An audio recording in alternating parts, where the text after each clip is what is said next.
Hello everyone, welcome back to our channel.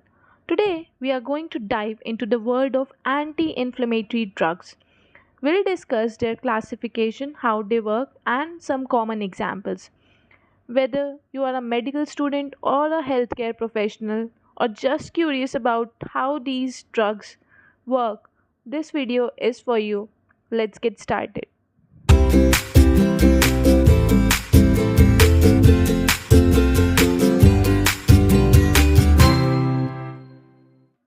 Anti inflammatory drugs जैसा नाम वैसा काम ये इन्फ्लेमेशन के अगेंस्ट यूज़ होते हैं।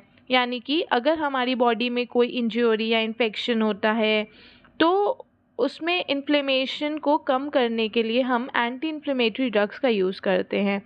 इनका यूज़ वाइड हेल्थ कंडीशंस में यूज़ होता है, जैसे कि arthritis, auto immune disorders, organ transplantation etcetera. तो आज की वीडियो में will understand the classification of anti-inflammatory drugs, their mechanism of action, symptoms, examples, etc.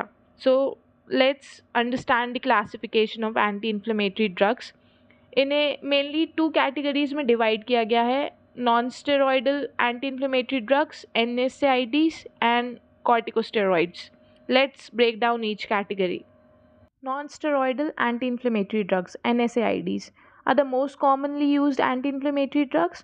इनका मैकेनिज्म होता है कि ये कॉक्स एंजाइम को इनहिबिट करते हैं and plays a key role in the production of prostaglandins chemicals which promotes inflammation, pain and fever. So here are main types of NSAIDs. First, traditional NSAIDs. Traditional NSAIDs जैसे कि ibuprofen, naproxen, diclofenac COX 1 और COX 2 enzymes को inhibit करते हैं। इनका role inflammatory response में होता है। ये पेन, फीवर, इन्फ्लेमेशन जैसी कंडीशंस को मैनेज करते हैं, arthritis, menstrual cramps and minor injuries में। Second, selective COX 2 inhibitors. Example celecoxib, rofecoxib. ये स्पेसिफिकली कॉक्स 2 एंजाइम को टारगेट करते हैं। इनका रोल भी इन्फ्लेमेशन को कंट्रोल करने में होता है। सेलेक्टिव कॉक्स 2 इनहिबिटर्स में गैस्ट्रोइंटेस्टाइनल साइड इफ़ेक्ट्स के चांसेस कम होते हैं compare to traditional NSAIDs, but increased risk होता है कार्डियोवास्कुलर इवेंट्स का। Now will talk about potential side effects. Common side effects NSAIDs के होते हैं गैस्ट्रोइंटेस्टाइनल इश्यूज जैसे कि stomach ulcers, bleeding, as well as increased risk of cardiovascular events. Proper monitoring, careful patient selection essential होता है while prescribing these medications. Next we have corticosteroids. These are synthetic drugs जो कि cortisol को mimic करते हैं, एक hormone जो कि हमारे एड्रिनल ग्लैंड्स में प्रोड्यूस होता है। कॉर्टिकोस्टेरॉइड्स में पोटेंट एंटी इन्फ्लेमेटरी और इम्यूनोसप्रेसिव प्रॉपर्टीज़ होती हैं। Let's talk about different types of corticosteroids. First, glucocorticoids. Glucocorticoid जैसे कि prednisone, dexamethasone anti inflammatory effects cause करते हैं by binding to glucocorticoid receptors, और ये जीन एक्सप्रेशन को मॉड्यूलेट करते हैं। तो इनका मैकेनिज्म क्या है? ग्लूकोकॉर्टिकॉइड रिसेप्टर से बाइंड करना और जीन एक्सप्रेशन को मॉड्यूलेट करना। They are commonly use to manage various inflammatory and autoimmune conditions, जैसे कि ऑर्गन ट्रांसप्लांटेशन में इनका यूज़ होता है। Second category, mineralocorticoids. Example fludrocortisone. इसका मेन रोल होता है हमारी बॉडी में सोडियम और पोटेशियम को बैलेंस करना, मिनरल्स को बैलेंस करना. So basically they regulate minerals in our body. इनकी एंटी इन्फ्लेमेटरी प्रॉपर्टीज़ के अलावा भी इनका main therapeutic use adrenal insufficiency में होता है. थर्ड, एडवर्स इफ़ेक्ट्स की बात करते हैं. पोटेंशियल साइड इफ़ेक्ट्स क्या होंगे कॉर्टिकोस्टेरॉइड्स के? Weight gain, diabetes, hypertension, osteoporosis and increase susceptibility to infections. इनके केस में भी केयरफुल मॉनिटरिंग होगी, अप्रोप्रिएट डोजिंग दी जाएगी पेशेंट्स को with potent anti-inflammatory agents. Aside from NSAIDs and corticosteroids, there are other drugs with anti-inflammatory properties that are used in specific condition. First, DMARDs, disease modifying anti rheumatic drugs. Let's break down each category. Conventional DMARDs, example methotrexate, leflunomide and sulfasalazine. इनका mechanism क्या है? ये हमारे immune system को modulate करते हैं और inflammatory responses को प्रोसेस को इनिबिट करते हैं. इन्हें फर्स्ट लाइन ट्रीटमेंट भी कहा जाता है for auto immune diseases like rheumatoid arthritis, psoriatic arthritis और ल्यूपस में. Next, biologic DMARDs. It includes monoclonal antibodies, fusion proteins, target specific component of immune system जैसे कि cytokines और cell surface receptors.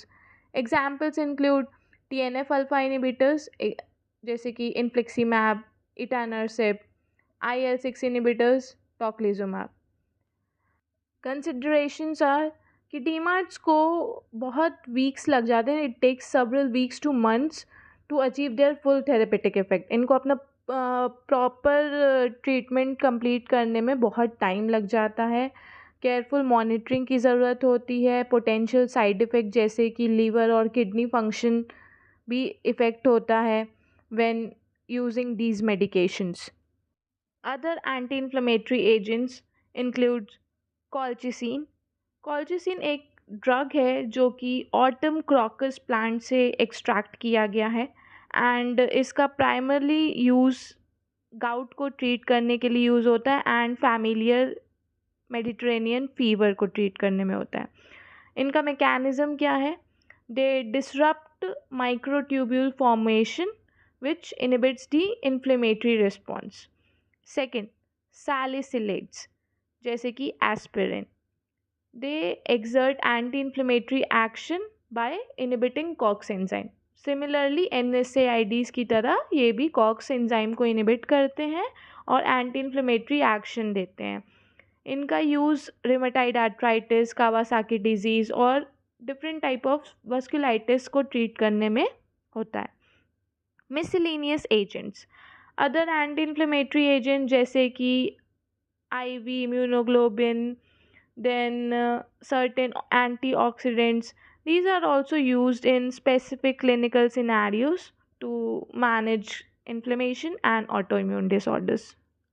Next, immunomodulators.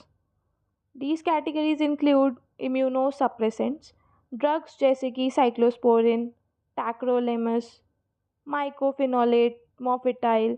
ये सब हमारे immune system को suppress करते हैं जिसकी वजह से ये इन्फ्लेमेशन को रिड्यूस करते हैं एंड इनका मेन यूज़ ऑर्गन रिजेक्शन में होता है.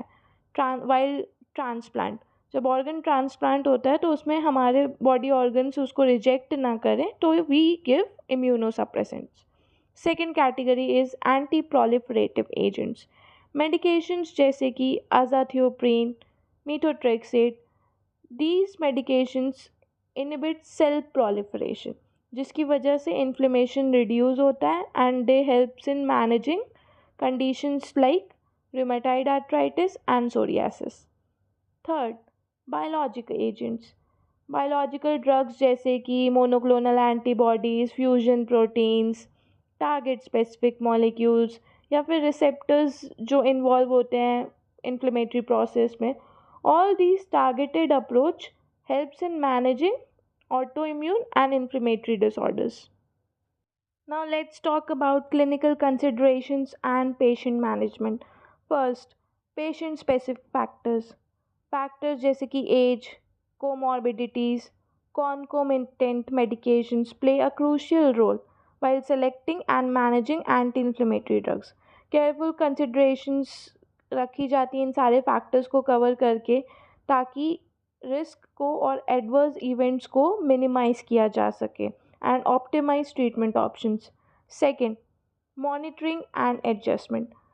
रेगुलर मॉनिटरिंग होती है लैबोरेटरी पैरामीटर्स से, क्लिनिकल रिस्पॉन्स से एंड एडवर्स इफ़ेक्ट्स की ताकि एंटी इन्फ्लेमेटरी मेडिकेशंस की वजह से कोई साइड इफ़ेक्ट ना हो एंड डोज एडजस्टमेंट होगी, स्विचिंग होगी two alternative therapies depending on patient's requirement and individual needs. Third, collaborative approach. Anti inflammatory drugs को पेशेंट में मैनेज करने के लिए sometimes we require a collaborative effort between health care provider including physician pharmacist and other health professionals.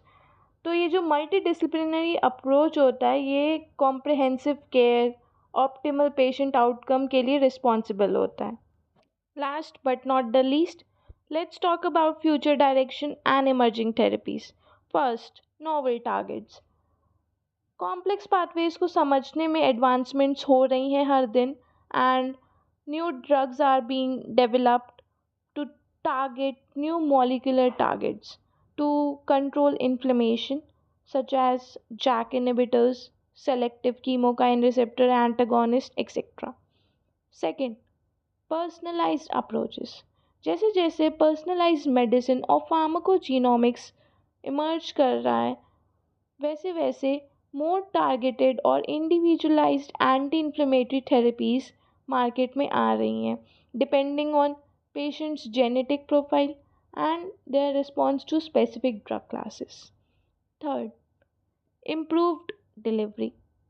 Innovative drug delivery system जैसे कि nano particles topical formulations इनका use explore किया जा रहा है to enhance the efficacy and most important safety of anti inflammatory agents particularly for localized or targeted treatment of inflammatory conditions. So that's all about today's video. Understanding different classes of anti-inflammatory drugs is crucial for effective treatment. Always consult with a healthcare professional before starting any medication. If you found this video helpful, please give it a thumbs up, share it with your friends, and subscribe to our channel for more medical insights. Thank you for watching. Stay healthy.